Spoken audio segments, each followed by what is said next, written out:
My name is Sarah Valentine, and I'm agriculture teacher at Red Smith. How has Red Smith School been utilizing its orchards? So we planted the orchard about 3 years ago, and I've been using it with my plant science students, middle school students, to harvest the fruit. And then we have shared that fruit with our culinary program, and the culinary program has used our apples and pears to make apple pear butter and miniature apple pies, which the students absolutely love. So they're being used both in our agriculture curriculum as well as in the culinary family consumer science curriculum. In addition to that harvest in the fall, in the winter, I've done lessons with the students on pruning trees. So we've done that pruning and care for the trees.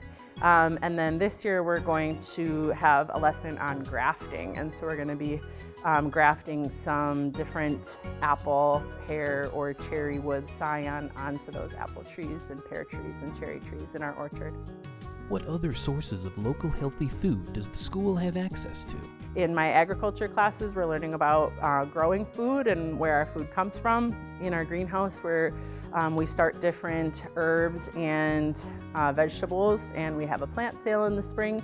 We have a little vegetable garden here as well. So this fall we were harvesting carrots and tomatoes and kale and lettuce. We've got a few different animals at our school, so we've got goats here and chickens. And then in my classroom here, we have pet bunnies, and so we're able to share, not only have the healthy food for us, but for our animals as well. I've heard you're more than just a teacher. What else do you do for your community?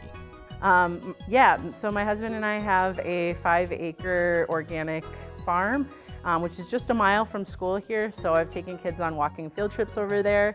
But we are part of Slow Farmers Co-op, and we do farm camps for kids in the summertime. So all year long, I'm teaching kids about healthy foods and how to grow our foods, and it's really rewarding. What sustainability practices are you glad to see being practiced?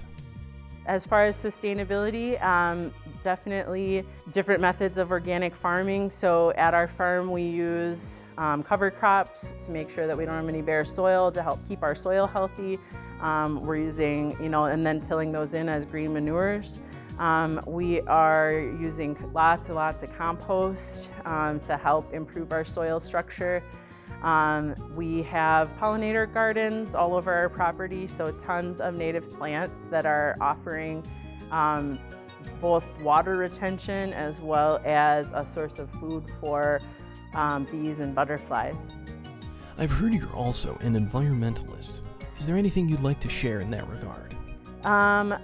So here at Red Smith, last year I started a program called Outdoor Learning. So we are doing outdoor environmental ed with our early childhood through 5th graders. So not only do I teach the middle school agriculture classes, I get to take our elementary kids outdoors and interact with nature there. So I just got back from a hike with some 2nd graders in the woods right here next to Red Smith, and we went on an alphabet hike looking for things from every letter of the alphabet around the woods.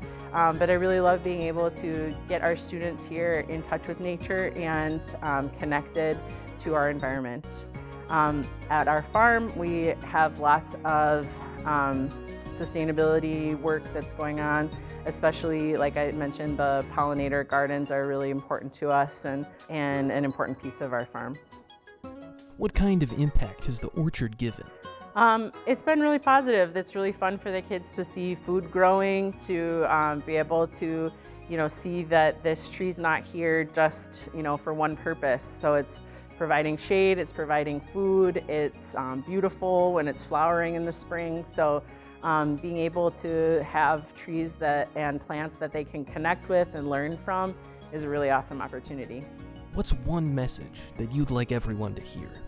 I think the more that we can connect with our environment, the more that we're going to make choices that are going to lead us to a more positive future with a healthy planet. So the more that we love being outdoors, knowing where our food comes from, and connecting with our environment. We're going to make choices with our money, with our food, that is going to support our environment.